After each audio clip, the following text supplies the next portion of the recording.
You're listening to Pop This, the podcast where two women talk about everything pop culture. Here are your hosts, Lisa Christiansen and Andrea Warner.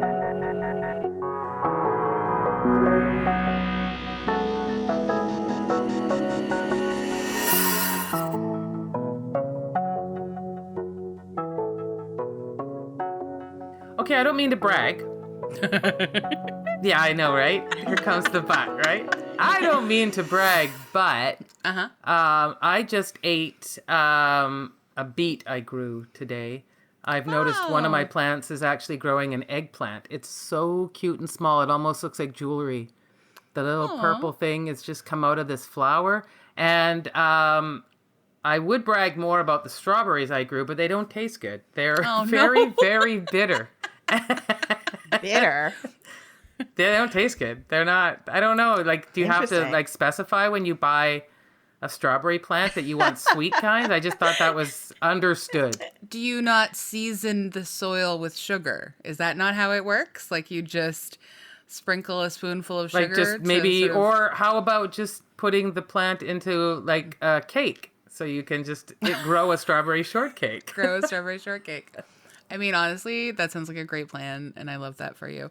I am thrilled for you about your beet, though. That's I cool. roasted that beet today. Yeah.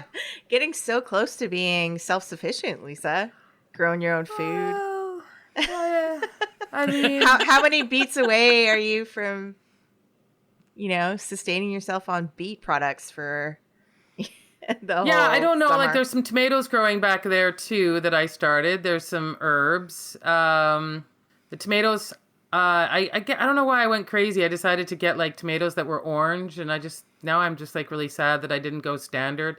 I managed to make things grow, but it's just not. Why did the orange tomatoes make you sad? Because they don't taste good. Nothing's been tasting particularly good, so I don't know what I'm doing wrong. Was your house built on an old oil refinery?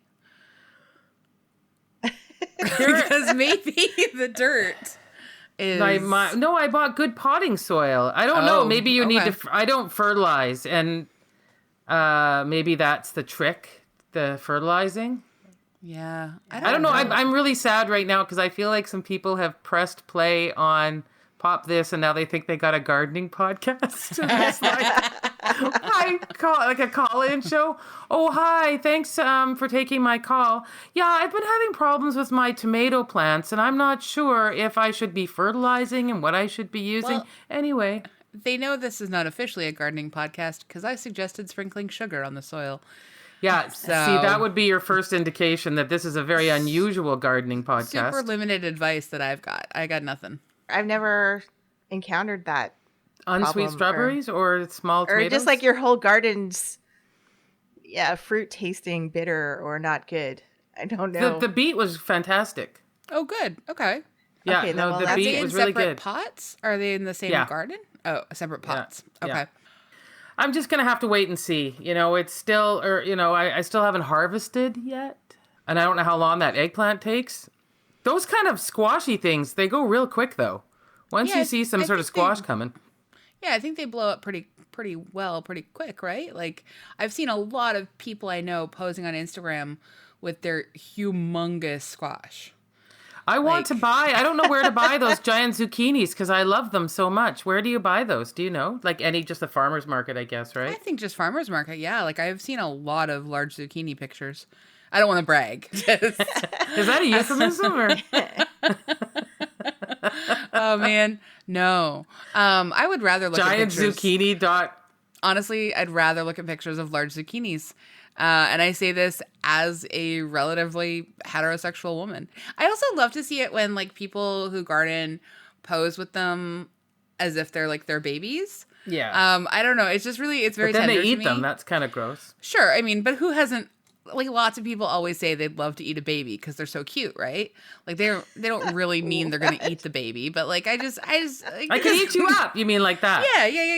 Yeah. You're so cute, I could eat you up. Like that kind of stuff happens. Well, all the time, so. My nephew, who is a small child, not a baby, helped harvest the vegetables from our garden the other day, and like he, without any prompting, like held up the carrots in one hand and held up the potatoes in another hand and posed for a picture for his mom.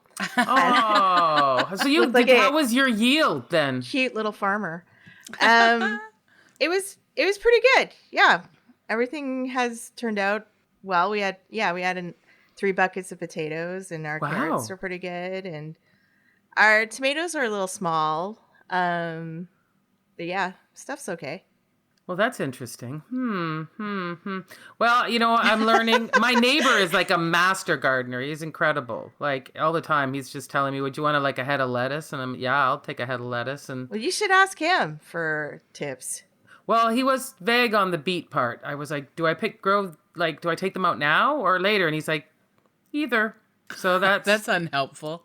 Yeah, I don't know, because I don't know if they're gonna get bigger in there. Like I don't know if beets hit a certain size that they don't go beyond. Did you plant beets? I think so. Yeah, but ours are still small, I think, and so we haven't harvested them. The one yet. I ate was about like a little bit smaller than a baseball. That's pretty good. That's a good size. Yeah. So anyway, that's Lisa's gardening report. Honestly, I love Beat Talk with Lisa. I think that's like a great segment. And people will think like I'm a DJ and I'm into beats, but then I'd literally be talking about just always about beats. Well, I'm intrigued how you're going to segue into our show today, and I challenge you. Well, Beat Talk with Lisa has now come to an end. It has now come to an end. And we're going to talk all the cool punk beats of We Are Lady Parts. You did it. I did it. Didn't even plan it.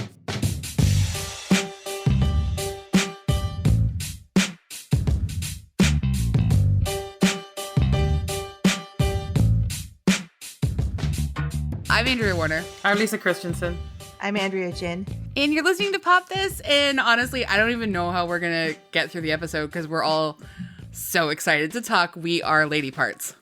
I think this is a rare time where we usually just discuss the first 2 episodes of anything. And then I came on and said, I watched all of it. And then both of you said, yeah, we already watched all of it too. I can't believe it took so long to watch it. It's been a busy summer. So give yourself a bit of a break. It's okay. Isn't it so nice that we had it for this moment the last couple of days?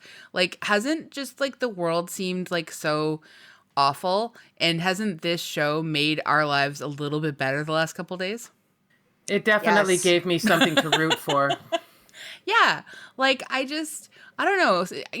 I know that sometimes I save things and it's a little bit silly or whatever, but I am so grateful for this show this week. It has been a long few months, and We Are Lady Parts has really I know it sounded like it was just a collective quiet when I said that we were all excited, but I think it's actually because we're speechless how excited we are. Well, I've already decided, because I had to sign up for a 30-day trial of some channel so I could watch it, and it's totally worth it, everybody. So yeah, I did the same thing. The only trick now is to remember to sign well, up. that's what I've made a note to myself that I have to rewatch this series before the 30-day trial is over, because I just I know that there's lots of stuff that I missed and I want to watch it again.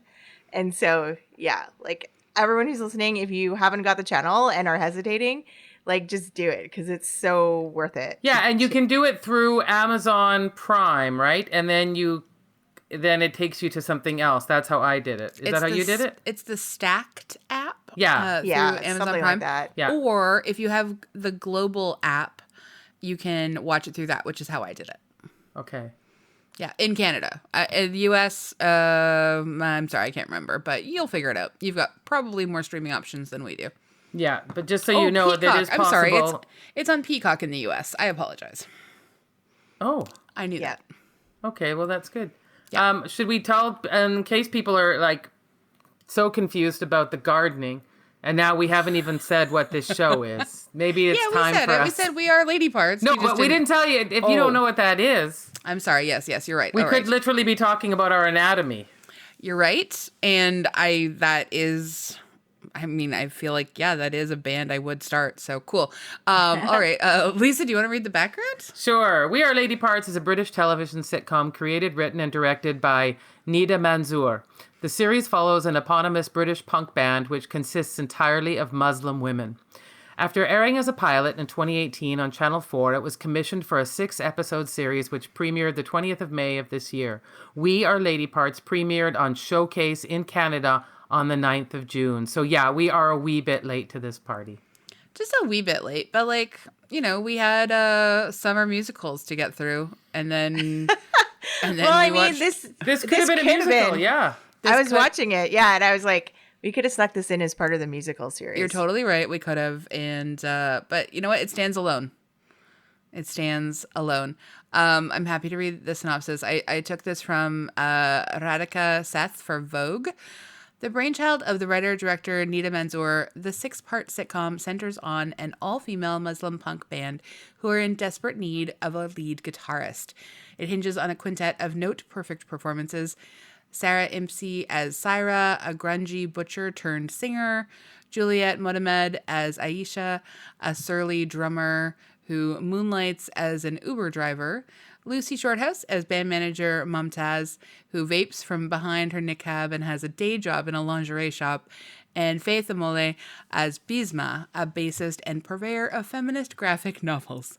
They find what they're missing in Amina, a PhD student and sometime musician, brought to life with giddy comic brilliance by Anjana Vasan. What a fantastic show. Oh my God. So how funny, how heartwarming, how smart, how thoughtful, how, I mean, all of the things you want in a sitcom. And I read an article in the New York Times last week about how there's been a sea change in what we want in our sitcoms now. And it's like a Ted Lasso, Schitt's Creek kindness. So, you know, it's not that it can't be funny. It's not that everyone has to be perfect and, you know, it can't be a bit snide. There can be characters that are a little bit angrier. But at the heart of it now, what we're really searching for is something that makes you feel really good. And I think this show should have been included in that article.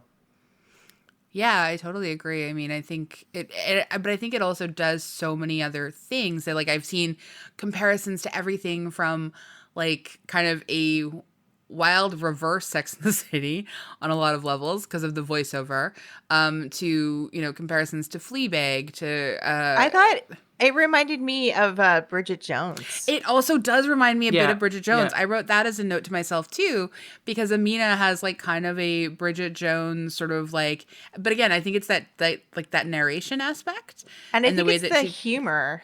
Yeah, the humor too. The self-deprecating humor, the feeling that you'll never date someone, the fact that your parents are just like wilder than you are. Always. Yeah, always. I know. This, oh my God, it's so good. And I also like, I think because like, well, reading a lot about Nida Manzoor, the writer and director, I mean, she wrote and directed every episode of this. She wrote all the songs with her siblings. Like, the songs are so amazing. The songs are so good. Oh my God.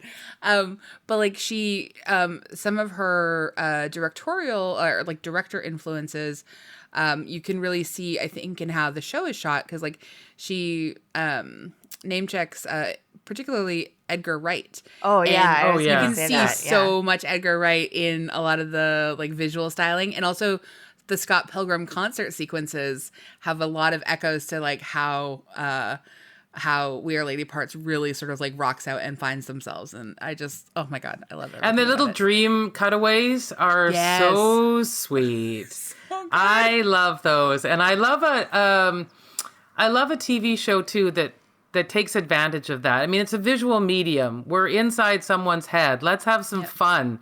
You know, let's do some little dream sequences and things. And also the music, the choices of songs that aren't the ones written for are fantastic as well. Yeah. When she does the Radiohead Creep, it's just so good.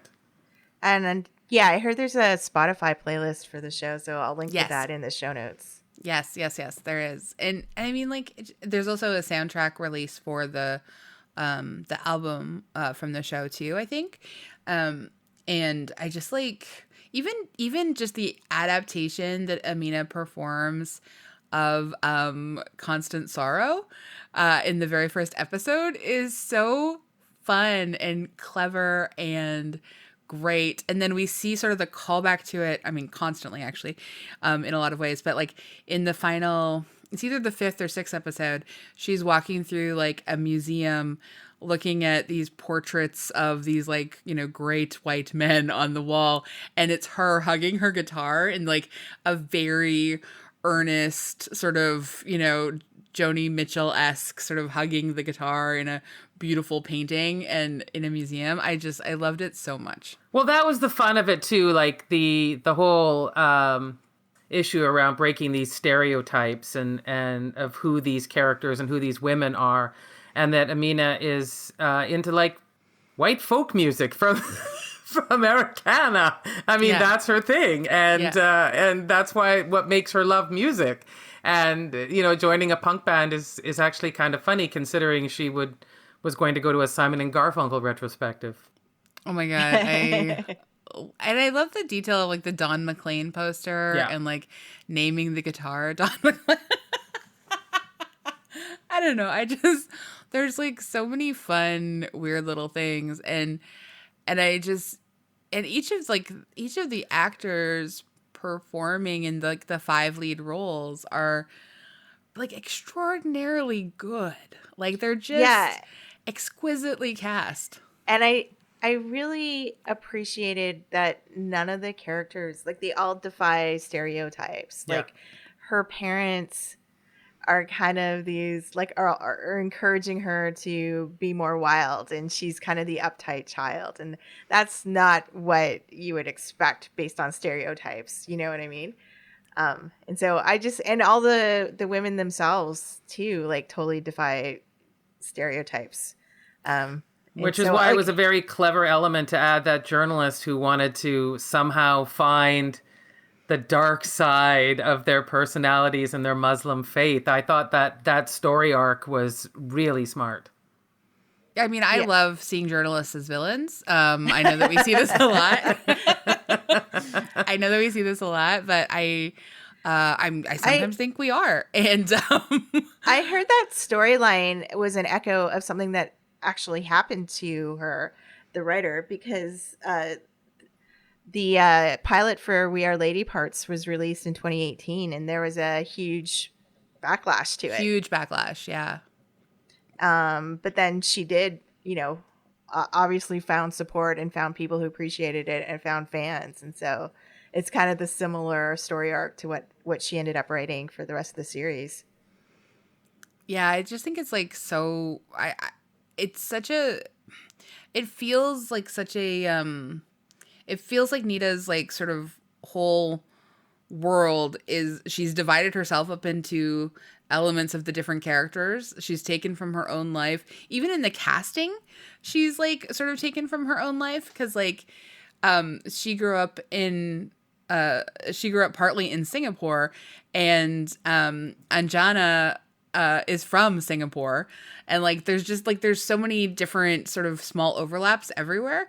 So seeing and even Zarina, even though sort of she's supposed to be kind of, I guess we're going to give a lot of spoilers. We're going to talk about the whole series, just FYI, in case you're like, no, it's only the first 2 episodes. No, we're going to talk about the whole thing.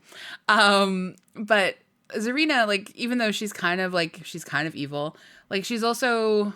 Evil? I don't know if I mean... Well, I said kind of evil, but she's also kind of not evil. Like, she's doing very her determined. job. She's very determined. Well, but she's also very determined to present a very specific narrative. Like, she has a narrative that she wants to present, and she's going to make these women fit her narrative, which I think is quite evil in the scheme of journalism. Like, you probably shouldn't go in there with your own agenda.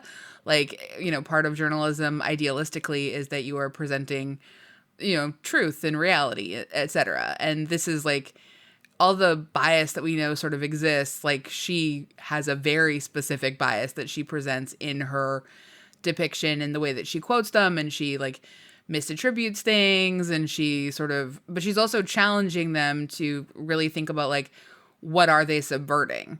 And I think it's there's an interesting tension there that like, she's not fully evil, but she's like she's not She knows what she wants. She's determined to get that piece that she probably pitched.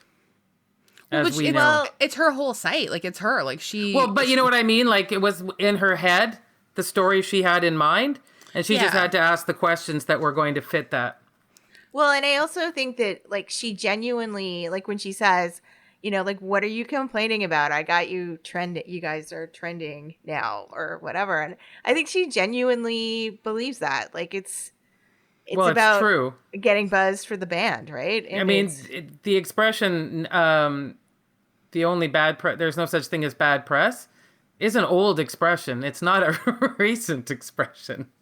Yeah, but I think, like, she knows very specifically that, like, what she is doing is trying to make them seem so much more hateful and disrespectful of, like, all, like, of Islam and all Muslim women. And, like, she's really distorting it so dramatically. And she's subjecting them to this, like, additional level of backlash that,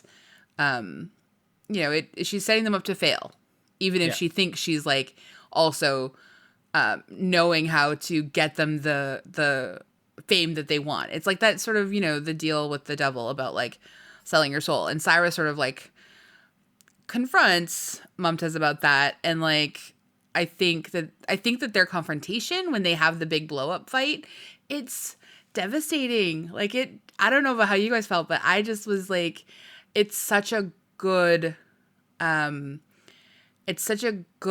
conflict and such a good scene of such conflict that, like, I felt like all the air got sucked out of the room, and I was actually holding my breath when, like, the credits came on, and then I was like, oh, okay, I can breathe. This isn't real. Yeah. But it was just really powerful. Yeah, and it's also so classic, right? Like, when you're young idealists and you're working on a creative project, there's always a rift that happens because, somebody believes that what you're doing is this pure idealistic thing, and the other person you're working with, like, wants to be commercially successful and so there's always, I think, in creative projects, especially when you're in your 20s, that happens on creative teams. And just to say this, because I think it's a truism, and I loved our characters. I loved them all, but really there is nothing more annoying than an earnest punk rocker. I mean, that really, let's just be honest here. I like a righteous punk rocker. I think that come on, that appeals to me. And I know it appeals to me because I know that I tend towards that kind of, like, righteousness sometimes that is a bit unflexible and perhaps even just, like, kind of willfully naive. So I should be looking forward to one day your punk project coming out, or are you just you've got the punk ethos normally? I found that it was all made up by the fact she was such a vicious halal meat butcher. Yeah. I just anytime you read this article online. But I mean, I think she stands like deeply in her beliefs, and she doesn't really waver from them. Which is why I say that. Yeah, but why it's annoying? Well, the earnest punk rocker, when someone explains to them something like, well, it is I guess when the show was made, so let's say 2019, the internet exists, and that's where we're going to get people to know who we are. And it's like, no way, man. I'm not selling out onto the internet. I want real fans. Okay, how are we going to find these real fans? But that's the thing. Like, I think the show does such a good job of showing us that, like, these extremes aren't useful, but, like, finding a middle ground is. Because, like, the selling out also wasn't, like, just using not a journalist, but, like, basically an Instagram influencer who says she has a magazine. Although I will say, I think her questions were very fair. I don't want to hate Zarina, like, unfairly.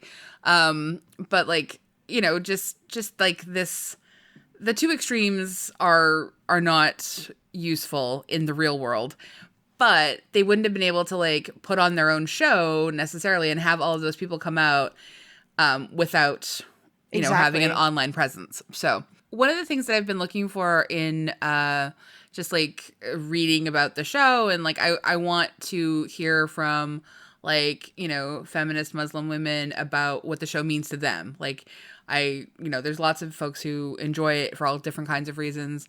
But I really appreciated it's from The Star, and it's by Uzma Jalaluddin. And this is an opinion piece that she wrote called "Muslim Punk Show We Are Lady Parts Has Me Jumping for Joy." And I just really appreciate, I'm just going to quote like a tiny bit. "This show is full of fun juxtapositions, joyfully leaning into the satire at its heart. 4 of the 5 main characters wear hijab, each in different styles and colors, and all identify as Muslim of varying faith levels. This portrait of diversity within diverse communities of young, creative, funny Muslims living their normal lives is what has my heart beating with newly inspired evangelical fervor. We Are Lady Parts is so very rare." And I think that's really beautiful. Like, I mean, I do want to hear from more Muslim critics. Like, I just think like that's, this is a show that is very much about so many different kinds of representation within the Muslim community. And I'm just like basically searching out all of the like feminist Muslim critics that I like know and appreciate and where they've had a chance to write about it. Yeah, but I think the thing that makes it really fun is that at its essence, we've seen this band show before, right? We've seen the movies and the TV shows about forming a band and everyone's different personality and the clashes. And so that's what made it really work, is because that argument you always hear about, well, we can't tell the story with diverse people. It's not the same story. It's exactly the same story. It's just that you have different people telling it from their own points of view. But the idea that, 4 people coming together to try and form a band is going to be complicated, that's universal. And I think that's what makes this show so much fun to watch, is because in a way, those tropes already, but then they put the extra layer on top of it. And that's what made it so much fun for me. Yeah. And I think too that I really appreciated the very wide depiction of different kinds of women. And it's like different kinds of like personalities. There are women with different skin tones represented. There are women who are like, super conservative, and women who are like, super progressive. And it's just like they're all treated with kind of kindness and respect in this series. And I really appreciated that. And but there was an awful lot of clash with values too. Like our hero or heroine, wanting to get married and knowing that there are certain, and her other friendship group that are very strict, like you said. And so that was a central part of this story as well. Well, I like that, because it made me think about like, where does pressure come from to conform to certain things and behave a certain way? How much pressure is internalized just by ourselves? How much from your friend groups? Because like Noor obviously is very different, and there are a lot of moments where we see what could be on the surface level of just like kind of a lot of judgment from Noor, and she's sort of like set up to be we don't know that she's necessarily got Amina's best interest at heart. She seems to want her to like behave a certain way. But we also see time and time again that like she really rises to the occasion when she thinks she has to tell off Hassan. When she talks about how Amina has like a really beautiful heart. And then at the end where, it's not what she wants for Amina, but she also can find it in herself to say good luck and wish her well, And like, I just think that this is such a good and smart show because it never vilifies any woman or really anybody. It shows us sort of these nuances all the time, outside of like Zarina is like the most sort of, but she's put in that position. Yeah, because like, I mean, the character of Noor could like in a different TV show would be written as, like the mean girl who's like the head of the girl gang or whatever, and be the judgmental person and be the one that, is making Amina's life miserable, but she's not. She's like a multi-dimensional character here. Also, she thinks that Amina wants those things because Amina's not been honest with anyone.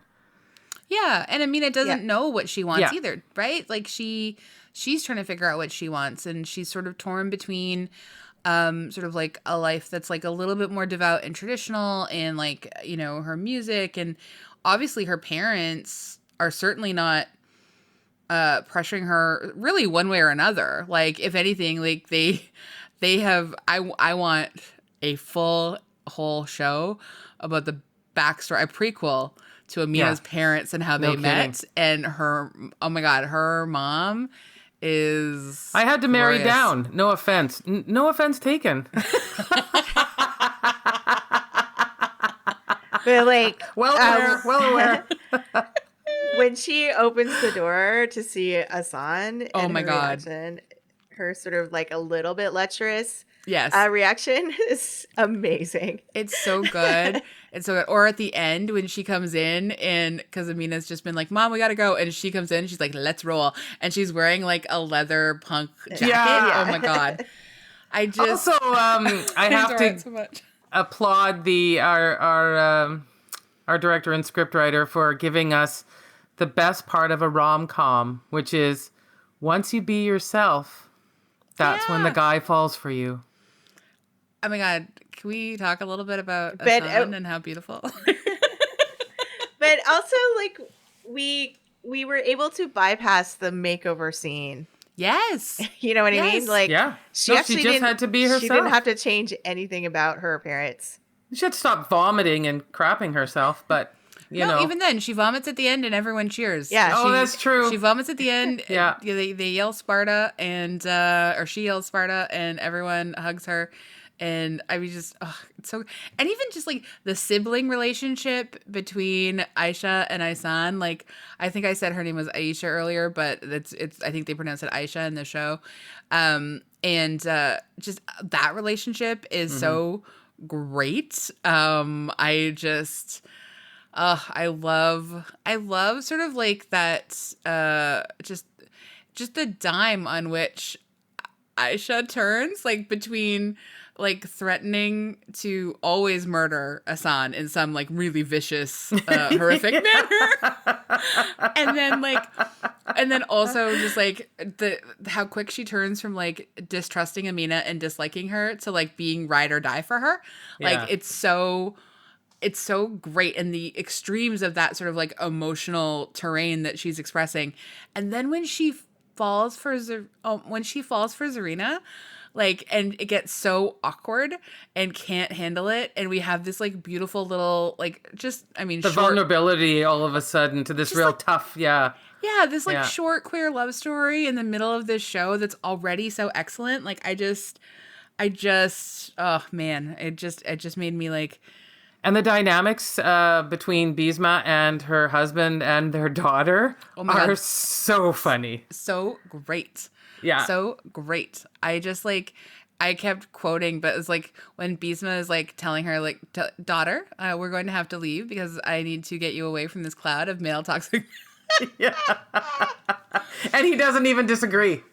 Doesn't he's even just, like, disagree. he's just like doubling down. He's like, yeah, we know, I know what I'm doing here. And There's a lot. There's another theme too, which again is a big universal theme for people, which is this hiding of your true self, because we see Sarah do it with that man she likes, Syra and Abdullah. Yeah, that she's afraid to be vulnerable, and he shows his, so against type in a rom-com, right? Yeah. And he's ready. I'm like, I mean, he's Luke and Gilmore Girls there. Like, I'm all in. It's me. I'm doing this. And she's being all Lorelai, like, whoa, I thought I wanted that, and I don't know now, and I maybe omitted to tell you the biggest thing that's ever affected my life. And And so I really love that get a chance to explore all of these characters and their vulnerabilities and what it is this band means to them and what they're struggling with. In 6 episodes, we cover a lot of ground. Yeah, and I also find that it's not all like this like bright, happy kind show. Like they push the envelope a lot with the humor, which I found like so refreshing and so amazing. Like like one of the songs is called like "Ain't No One Gonna Kill My Sister But Me." Yeah. Oh my God. Oh yeah. my God. Oh my God. And then the Voldemort Under My Headscarf I know, song, yeah. and Incredible. yeah, it was just it's the humor is just like it's still like so like cutting edge humor that we haven't heard before.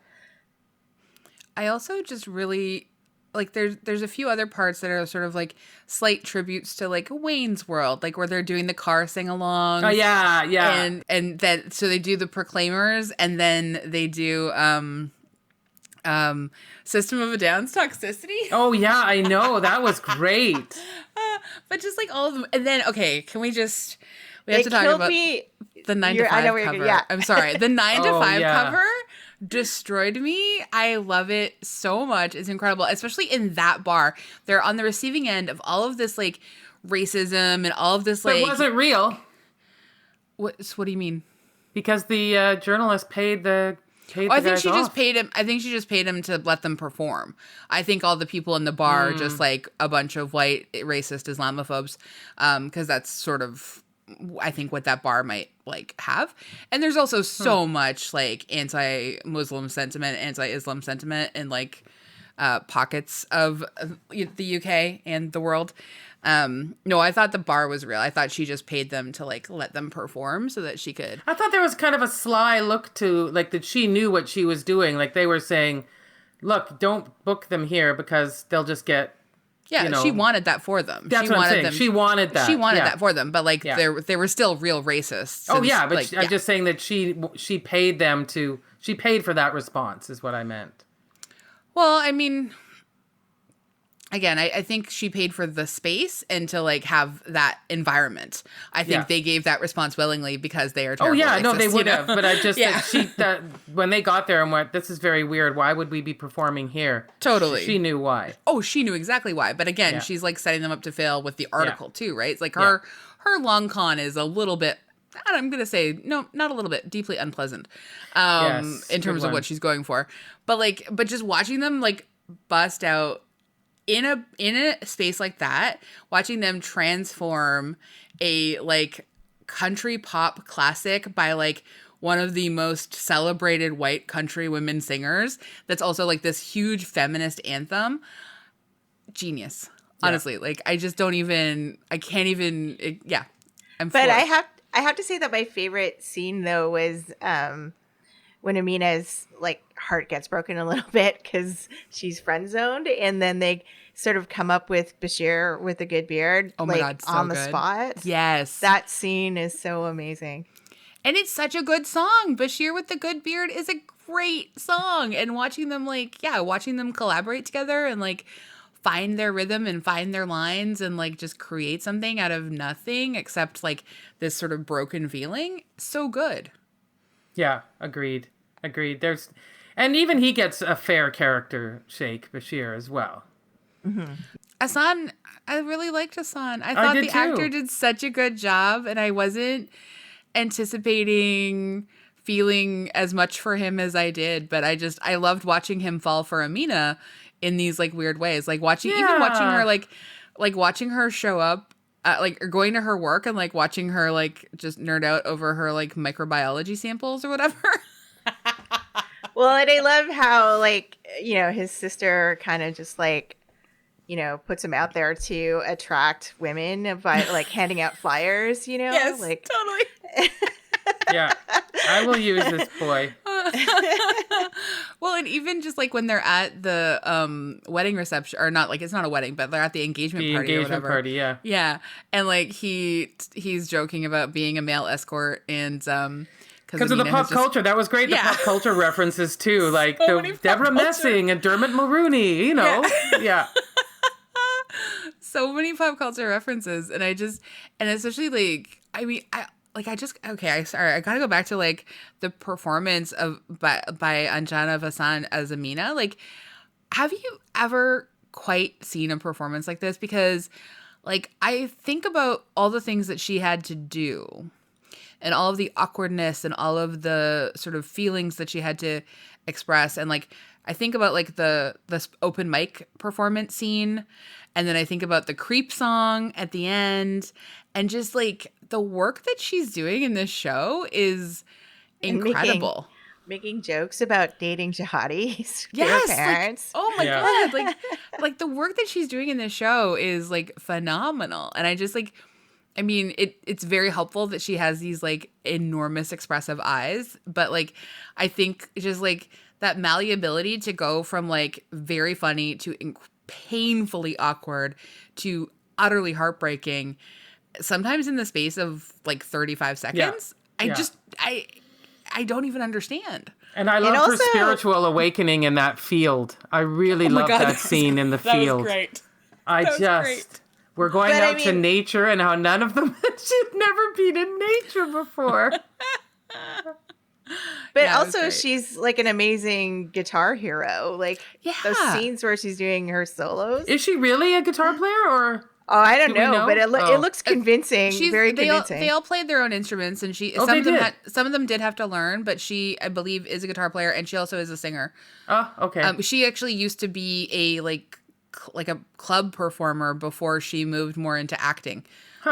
Based on one interview I was reading with her, but like, yeah, she's and they also talk about, I think, like some really great things. They talk about like, I can't remember what the quote is exactly, but it's something in the field. They're about like, you know, they're basically like rejecting colonization, and they're talking about some like really important things that are that they just like that are just jokes, but also very real political statements that they are like centered in, you know. And I really appreciated that, and how they talk about like the empire, broken by the empire raised by MTV. That's one of the lines in one of their songs. I thought like all of that is so good and so clever and so smart. And that is what I would want from like, you know, a feminist punk band. Yeah. I got everything I wanted from a feminist punk band. And, you know, and it's obviously it's time. We need more again. More again, always, God. There's like, and there's so many different kinds of like super cool, even just like deeply political feminist, oh my God, noise. They don't sing, they perform compositions. But they are like a, indigenous feminist, like deeply radically feminist, sort of like punk, and like doom metal avant-garde, like speaks my language. It's incredible. They're called Divide and Dissolve.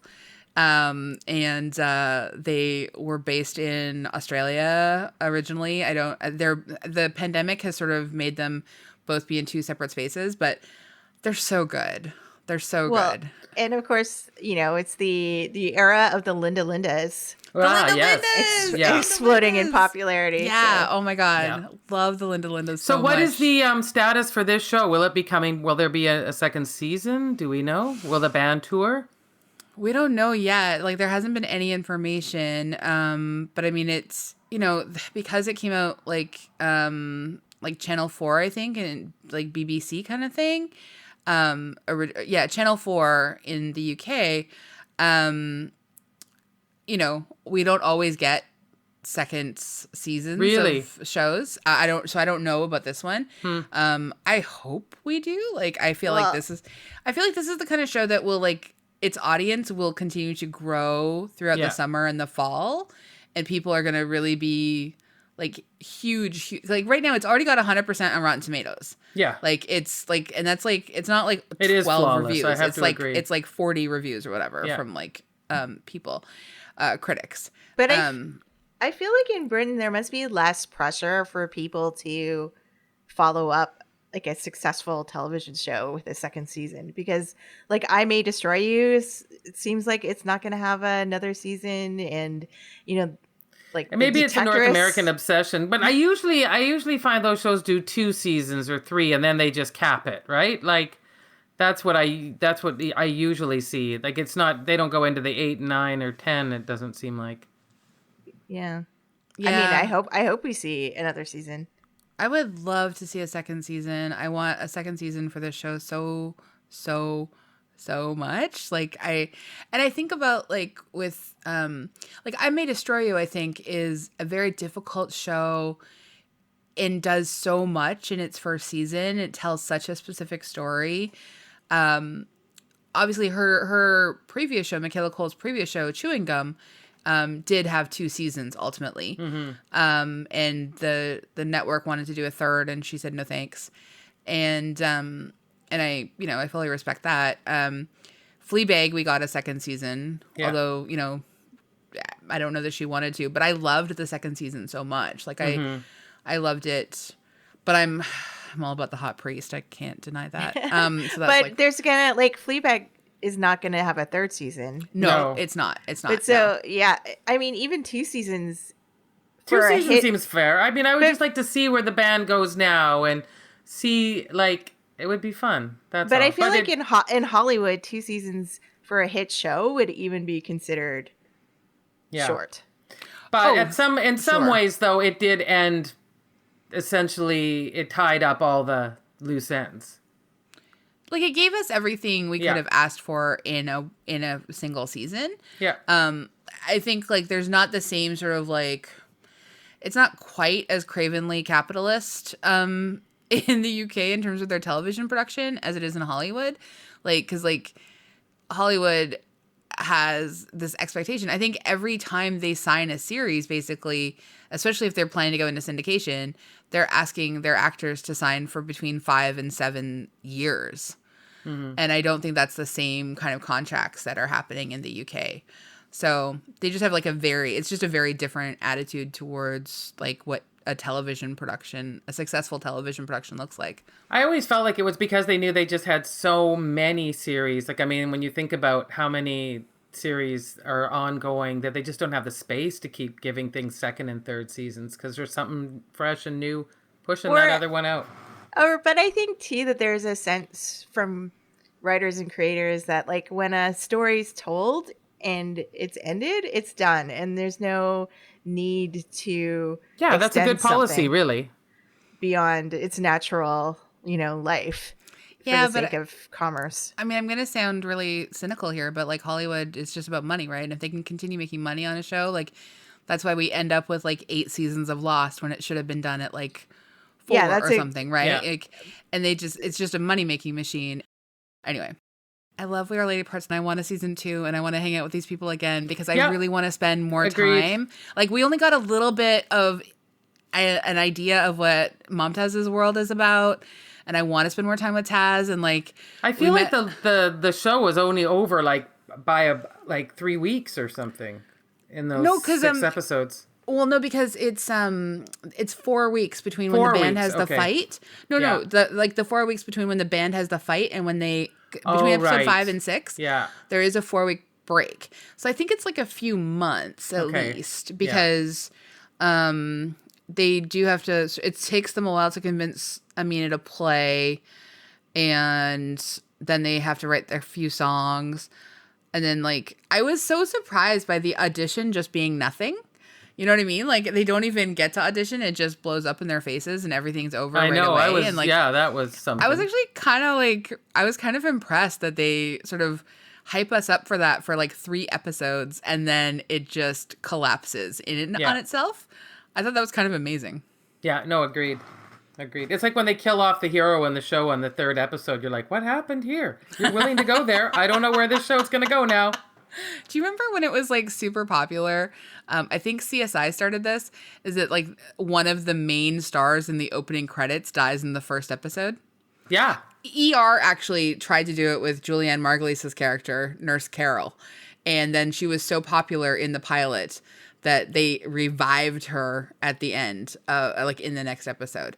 So. Oh, yeah. Now that I think about it. They tried to do that with Denny Duquette. Remember in Grey's Anatomy, they brought back his ghost? Sure did. Yeah. That was a terrible, terrible time of ghost sex. That was awful. God. Anyway, again, Watch Lady Parts. yeah, watch We Are Lady Parts, because that's like, if you've ever had a bad television experience, put this on. This is such a palate cleanser. If you've ever wanted a brand new television experience, put this on. Just like, there is no good reason to not watch this show. It's incredible. Yeah, and I think 100%. do whatever you have to do to watch it because it's a little tricky to find. Yes, that is but worth it. Unfortunate. But yeah, you will find it. You'll find it. It'll be fine. It'll be great. Go listen to the soundtrack. Just like do everything you can to like be a part of the show. Obviously, I think we can say resoundingly it pops. Definitely. Oh yes, big pops, punk rock pops, punk pops.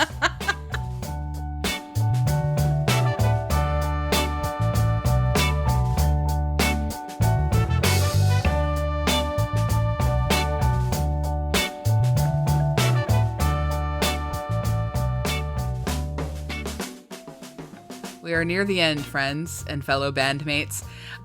We love to leave our episodes on something that we recommend. Lisa, would you like to go first? Sure. So I am reading a self-help book that called The Untethered Soul. And this is by Michael A. Singer. I don't know if anyone is familiar with this book, but it just kept one of those things where it kept popping up that people recommending. It's not new. It's about, getting to be inside yourself and take responsibility for your consciousness. And when I went into a bookstore to buy it, the cashier was like, "Oh, we keep selling so many copies of this book, and it's not even new." And I didn't want to tell her it's because I saw it on TikTok, because I'm too old to say that. But you can get into spiritual TikTok, which I have, and it comes up a lot. So that's where I am right now. And it is also a good palate cleanser to a lot of other things going on. Fascinating. Spiritual TikTok. There's just a corner for everyone, isn't there? Mm-hmm. I love it. I love it so much. Thank you. AG, what about you? I want to recommend this essay I read called Cicada Season, Pandemic, Faith, and the Apocalypse by Jessica Ribka. And it was in the this newsletter put out by a writer named Liz Lenz. Called Men Yell at Me. Mm-hmm. She has an amazing newsletter. Sign up for that too if you're into newsletters. But Jessica Ribka did a guest essay this week about how her sister and brother-in-law both died suddenly, like separately, in the past 6 months, and she had to take temporary custody of her sister's children and move back across the country from LA to Maryland to go take care of them. And, just about this huge impact it's had on her life, going back to the place where she grew up, and, like the children that she's taking care of now, like they're super religious, they're anti-vaxxers, they're like, just kind of going back to this family that she's not super close with, but now like she's their, guardian. Wow. And it's a very moving essay. Wow. That sounds incredible. And you're going to link to it in the show notes? Yes. Cool. I am going to recommend, this sounds like so self-serving, but I just want to give a shout out, like our friends with their podcast, Retail Nightmares. They very nicely had me as a guest like a couple weeks ago. We talked about all sorts of wonderful stuff, including the Shoebill Stork. And Alicia and Jessica, who do Retail Nightmares, are so funny and so delightful. And they're really holding it down in this pandemic, and they're continuing to make people laugh every week. And we talked about like what it is to sort of keep going and recording in the pandemic, and a little bit, and how grateful I am for you two, and how grateful they are for each other. And anyway, so go listen to Retail Nightmares. You don't have to listen to my episode. There's like hundreds of episodes you can listen to. And there's so many great, funny, incredible people that go on that show.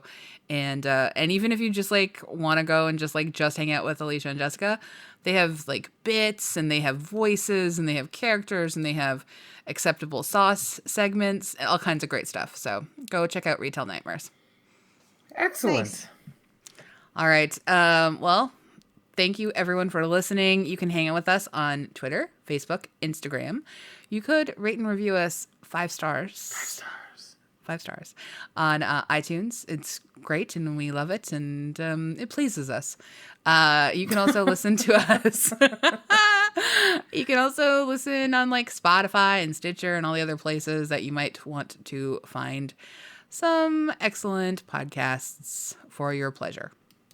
And thank you to Andrea Gin, our co-host and producer here, for helping make us sound so good. And we should also mention to our listeners that we're taking a bit of a summer break. We're going to be taking 4 weeks off.